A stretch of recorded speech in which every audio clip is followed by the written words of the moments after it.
మా పెద్దలు గౌరవనీయులు సీనియర్ శాసనసభ్యులు మాజీ మంత్రివర్యులు మా కడియం శ్రీహరి గారిని మరి చంపుతానని బెదిరించడం అనేది కరెక్ట్ కాదు.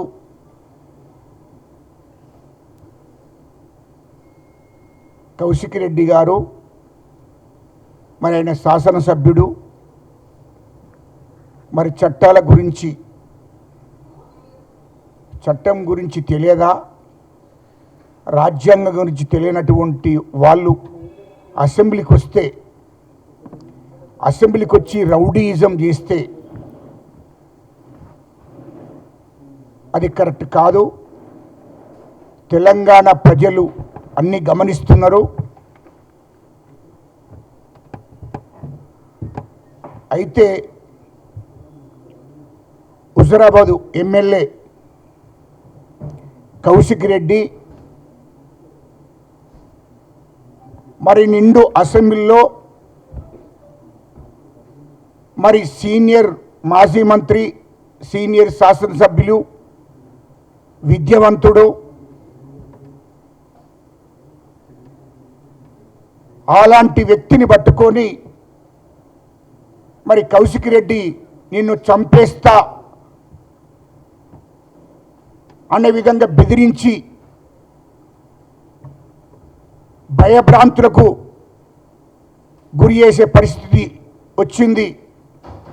ఆయన ఒక దళితుడు కాబట్టి కడియం శ్రీహరి గారు వాస్తవానికి సీనియర్ మంత్రి, సీనియర్ శాసనసభ్యుడు, ఒక విద్యావంతుడు, మచ్చలేనటువంటి నాయకుడు. అటువంటి నాయకుణ్ణి దళితుడు కాబట్టి ఆయనను నిన్ను చంపేస్తా అని చెప్పి నిండు అసెంబ్లీలో బెదిరించడం ఎంతవరకు సమంజసమని నేను అడుగుతున్నా.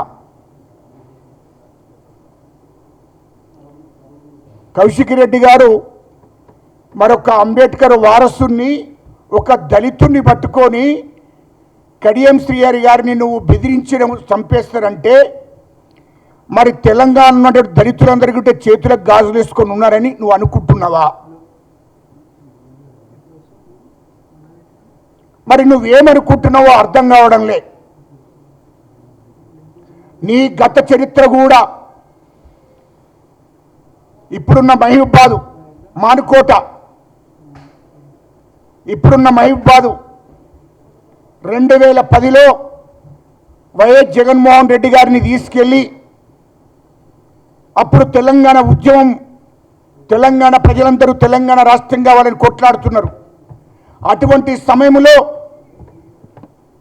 నీవు జగన్మోహన్ రెడ్డి గారిని పట్టుకొని, వైఎస్ఆర్ పార్టీ అధినేత జగన్మోహన్ రెడ్డి గారిని పట్టుకొని నువ్వు మహబూబాబాద్ పోయి వేల మంది ఉద్యమకారుల మీద దాడి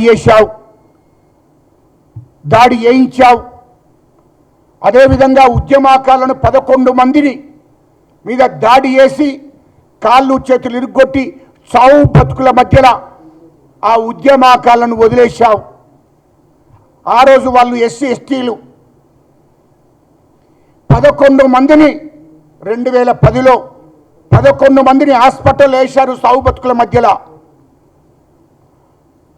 వాళ్ళను ఇక చనిపోయిందని వదిలేసిపోయావు. అది నీ చరిత్ర. అదేవిధంగా నీవు హుజరాబాదులో టీఆర్ఎస్ పార్టీతో నాయకులతో సీక్రెట్ మీటింగ్ పెట్టుకొని అక్కడున్న దళితులను, మాలామాదిగలను ఆ మీటింగ్లో, సీక్రెట్ మీటింగ్లో, టీఆర్ఎస్ సీక్రెట్ మీటింగ్లో మాలామాదిగలను నమ్మకూడదు, మాలామాదిగలను దగ్గరికి రానియకూడదు, వాళ్ళను కుక్కకు బొక్కేస్తే ఎట్లుంటుందో అట్లనే ఉంచాలి అని చెప్పి నువ్వు హుజరాబాదులో నీవు సీక్రెట్ మీటింగ్లో మాట్లాడిన విషయం అక్కడ ఉన్న దళితులు కూడా, ఇతర బీసీ నాయకులు కూడా విన్నారు. అంటే దళితులను, మాలామాదిగలను అవమానపరిచే మాటలు మాట్లాడింది ఇది వాస్తవం. ఈ సందర్భంగా గుర్తు చేస్తున్నా. Subscribe us and press the bell icon for more interesting updates.